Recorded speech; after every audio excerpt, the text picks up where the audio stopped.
इस विद्यालय प्रांगण में उपस्थित सभी गुरुजनों तथा अतिथिगणों को हृदय से वंदन, अभिनंदन और चरण स्पर्श। और हमारी तरफ से अतिथिगणों को हार्दिक बधाई गणतंत्र दिवस की। और हमारे छोटे प्यारे बड़े भाई बहनों को नमस्कार और हार्दिक बधाई गणतंत्र दिवस की। यहाँ पर ये गणतंत्र दिवस क्यों मनाया जाता है? क्योंकि इस दिन अपना संविधान लागू हुआ था। और हम जानते हैं कि हमारे देश की रक्षा के लिए हमारे देश की रक्षा के लिए बॉर्डर पर सैनिक तैनात रहते हैं। हम ये नहीं जानते कि सबसे कठिन नौकरी अगर कोई है तो वो केवल फौजी की होती है। सबसे कठिन नौकरी केवल फौजी की होती है। ठंडक चाहे जितनी भी पड़े, -6 डिग्री सेल्सियस में भी वो तैनात रहते हैं अपने देश की रक्षा के लिए। हम लोग तो ऐसे एसी में सोया करते हैं, पर जो हमारे देश के शहीद जवान हैं वो बॉर्डर पर खड़े रहते हैं और हमारी रक्षा करते हैं। उन्हीं के वजह से हम यहाँ पर आज जिंदा बैठे रहते हैं। हमें गुलामी की तादाद में नहीं बनना पड़ता। इसलिए गाना कहना पड़ा कि ये जो गाना है फिल्मी दुनिया वालों ने गाया है। ठीक है, फिल्मी दुनिया वालों ने गाया है, सुनिएगा। वादा किया तो वादा करके निभाना, वादा किया तो वादा करके निभाना, हमें ना भुलाना सजन, हमें ना भुलाना, हमें ना भुलाना सजन, हमें ना भुलाना। अब देखिए, जब फौजी अपने घर से एक फौजी अपने घर से निकलता है तो उसकी माँ ने उसका हाथ पकड़ लिया और कहा, बेटा जब कोई फौजी जाता है तो सबसे पहले तो उसके जो बच्चे होते हैं वो गिड़गिड़ाते हैं, पापा मत जाओ।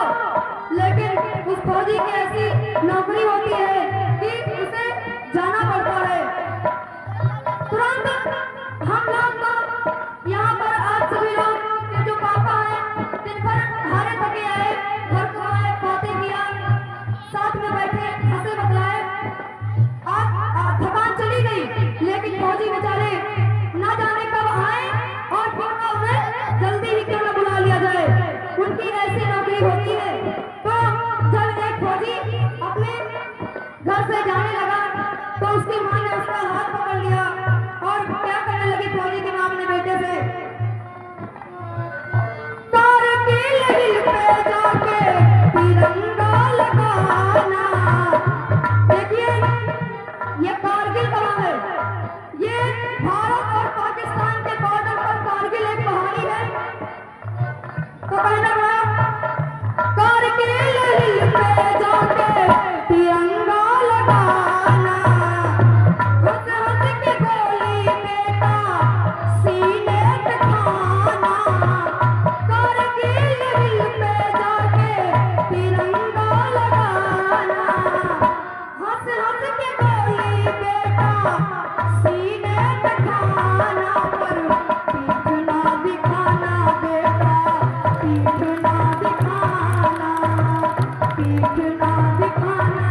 मेरे पिता भी मैंने आए आए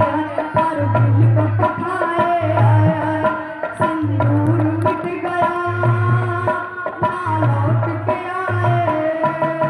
सिंदूर मिट गया ना लौट के आए कहा बेटा तुम्हारे पिता को भी मैंने ऐसे ही तिलक करके भेजा था लेकिन वो लौटकर नहीं आए बेशक तुम भी लौट कर मत आना लेकिन गोली खाना तो सीने में खाना ठीक है मेरे दूध के बेटा कर्ज को चुकाना मेरे दूध के बेटा कर्ज को चुकाना पर पीठ ना दिखाना बेटा पीठ ना दिखाना पीठ ना दिखाना बेटा पीठ ना दिखाना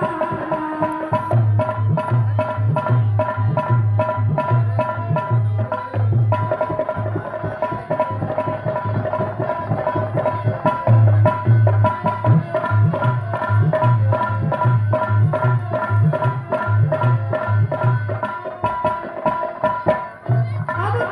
जब वहां से हाथ छूटा तो फौजी जब आगे बढ़ने लगा तो उसकी पत्नी ने हाथ पकड़ लिया और क्या करने लगी सुनिएगा खड़े हो जाओ लाइन में मरती है दुनिया पत्नी हुई ऐसी कहने लगी दुनिया मर जाती है लेकिन कोई किसी को जानता नहीं कौन मर गया लेकिन मरती है दुनिया ना कोई अमर है जिनको पाना जो तुम्हारा तुम्हारा जिनको पाना जो तुम्हारा तुम्हारा मेरी कोख में जो बच्चा है यदि तुम मर भी गए तो मैं इस बच्चे को भी वही भेजूंगी मैं ये वादा करती हूँ तुमसे कि मैं इस बच्चे को भी वही भेजूंगी और मेरे साथ पैरों के वचन को निभाना अगर तुम मेरे पति हो तो मैं कुछ नहीं मांगी तुमसे बस इतना कह रही हूँ हंस हंस के बोली पिया सीने पे ताना पर पीठ ना दिखाना बेटा पीठ ना दिखाना पीठ ना दिखाना पिया पीठ ना दिखाना पीठ ना दिखाना साजन पीठ ना दिखाना जब बीबी ने इतनी बात कही तो बीबी रोने लगी और उसका एक मात्र 8 वर्ष का बच्चा था वो आया और क्या कहने लगा कहते हैं कि जो जैसा फौजी का बेटा उसके गुण भी देशभक्ति के होते हैं तो कहा कि सुनिए अब बेटा को क्या कह रहा है अपने पिताजी से क्या कहते हैं सुनिए मेरी अब की बारी आए आए आए क्या कहा अब की बार माफी मांगूंगा पिताजी मेरी अब की बारी आए आए ये नहीं भुलाना आप पिताजी एक बंदूक लाना आप पिताजी एक बंदूक लाना अब की बार मैं भी नहीं पिताजी अगर आप लौट कर आ गए तो मेरे लिए बंदूक जरूर लाना है और इतना सब बात सुनकर जो पति था जो बीवी का जो पति था वो रोने लगा जो फौजी था वो रोने लगा और कहने लगा कि अब मैं चलता हूँ आए आए पर मैं मर जाऊँ अब मर जाना इतना समझाऊँ तुमको मर जाना इतना समझाऊँ अपनी बीवी से कहा कि तुम्हारे हाथ में मेरे पूरे परिवार की बात और है अगर मैं मर जाऊं तो तुम हमारे रोने का दुख नहीं मनाना इस परिवार को संभाल लेना क्या कहा अब मैं चलता हूँ आए आए आए कर मैं मर जाऊं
साड़ी में